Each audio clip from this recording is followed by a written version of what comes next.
आता बातमी आहे अजित पवार विमान अपघात प्रकरणाची। महाराष्ट्र पोलीस तपास करणार असं आमदार रोहित पवार यांनी सांगितलंय। कर्नाटक पोलिसांमध्ये 0 FIR ची नोंद झालेली आहे।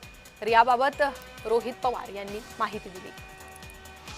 रोहित पवार यांच्याशी संवाद साधलाय आमचे प्रतिनिधी ज्योत्स्ना गंगणे यांनी। अधिवेशन जे आहे ते संपलेलं आहे। अर्थसंकल्पीय अधिवेशनामध्ये अजित पवारांचा मुद्दा तुम्ही मांडणार होता, अनेकदा तो मांडला सुद्धा गेला, परिषदेमध्ये असो किंवा तुम्ही सभेमध्ये असो, पण त्या मुद्द्यावरती सविस्तर चर्चा झाली आणि महाराष्ट्रामध्ये अजित पवार यांच्या अपघात प्रकरणी निदान FIR साठी चौकशीसाठी न्याय मिळाला असं म्हणता येईल का? एक तर कसं असतं की कुठली एखादी महत्त्वाची आणि मोठी घटना घडली तर जेव्हा सेशन चालू असतं त्या सेशनमध्ये मुख्यमंत्री साहेबांकडनं एक निवेदन केलं जातं। ठीक आहे, ते सुरुवातीला झालं नाही, पण जेव्हा मी अजितदादांच्या ॲक्सिडेंटबद्दलचा मुद्दा हा शेवटच्या आठवड्याच्या प्रस्तावामध्ये मांडला, त्यात बोलत असताना एका निवेदनासारखंच CM साहेबांनी त्या ठिकाणी तिथं भाषण केलं।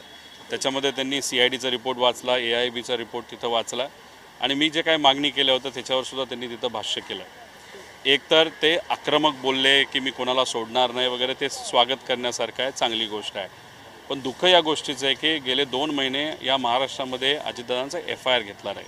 पण आता तुम्ही सांगितल्याप्रमाणे जर कर्नाटक पोलिसांच्या पोलीस स्टेशनमध्ये FIR नोंद झाली, त्यांना हे संपूर्ण प्रकरण जे आहे ते महाराष्ट्र पोलिसांना हँडओव्हर करावं लागेल, ती प्रक्रिया कधीपर्यंत होईल याबाबत तुम्ही मुख्यमंत्र्यांशी, गृहमंत्री देवेंद्र फडणवीस यांच्याशी काही बोलणं केलंय का? नाही, हँडओव्हर तर झालं ना। आणि काल CM साहेब बोलत असताना शेवटी त्यांचं जे वाक्य होतं की आता FIR आमच्याकडे आलेला आहे, आता आम्ही तो CIDकडे ट्रान्सफर करून या इन्व्हेस्टिगेशनमध्ये त्याला एक भाग करून घेऊ असं काल सांगितलं। म्हणजे FIR हा एक्सेप्ट होणार आणि तो CID त्याच्या बेसिसवर तपास करणार, हे काल सिद्ध झालेलं आहे। पण याच्यामध्ये ही गोष्ट समजून घ्यायची आहे की CIDकडे ऑलरेडी हे मॅटर संपूर्ण होतं, CID चौकशी करत होती। उपमुख्यमंत्री असलेल्या सुनेत्रा पवार आणि त्यांच्या वरिष्ठ नेत्यांनी जे आहे त्यांच्या पक्षातील CBIकडे हे पूर्ण प्रकरण मार्ग करावं असं सांगण्यात आलं होतं। CBIकडे हे मार्ग झालाय का? आणि आता CID नव्याने काय, म्हणजे हे FIR मुळे काय CIDला फायदा मिळणार आहे? नाही, एक तर CBIने अजून एक्सेप्ट नाही केलं। सुशांत सिंगच्या बाबतीत बिहार गव्हर्नमेंटली जेव्हा प्रस्ताव पाठवला होता CBIकडे, 2 दिवसात एक्सेप्ट झाला होता। दादांचा प्रस्ताव CBIकडे पाठवून माझ्या अंदाजाने 40-42 दिवस झाले, अजून तो एक्सेप्ट झालेला नाही।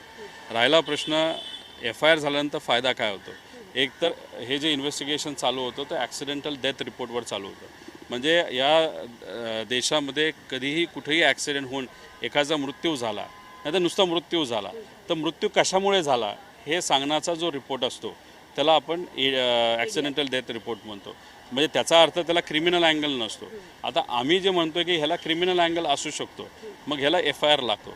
आता FIR जो आम्ही दिलेला आहे आणि तो स्वीकारला पण गेलेला आहे। आता FIRमध्ये एक ठोकताळे दिलेले आहेत की त्याच्यात आम्ही एक पुरी जी केस आहे जी आम्ही मांडत आहोत, CBIकडे पण दिलेली आहे, ती पूर्ण केसच्या बेसिसवर त्यांनी तो FIR केलेला आहे। त्यामुळे आम्ही जे काही मुद्दे मांडलेले आहेत ते मुद्दे आता CIDला तपासावेच लागतील।